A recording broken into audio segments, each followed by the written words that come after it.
Siz buni bilarmidingiz? Karas eng ko'p uchraydigan va eng tirishqoq baliqlardan biri hisoblanadi. Assalomu alaykum, baliq ovlashni yaxshi ko'radigan do'stlar. Bugun sizlarga ko'l va ariqlarda juda mashhur bo'lgan baliq karas haqida qisqacha ma'lumot berib o'taman. Karas deyarli har qanday suvda yashay oladi.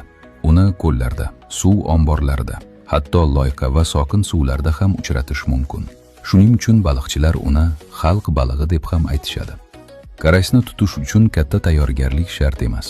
Oddiy udichka, mayda ilgak va non, cho'valchang yoki makkajo'xori bo'lsa yetarli. Eng yaxshi vaqt ertalab yoki kechqurun. Karas tishlaganda shoshmasdan, sekin tortib olish kerak, chunki u ehtiyotkor baliq. Bu baliqning go'shti yumshoq va mazali, lekin suyaklari ko'proq bo'ladi. Uni qovurish, tandirda pishirish yoki sho'rva qilish juda yaxshi chiqadi. Agar siz ham karas ovlashni xohlasangiz, Almalik Fishingga murojaat qiling. Maslahatimiz tekin.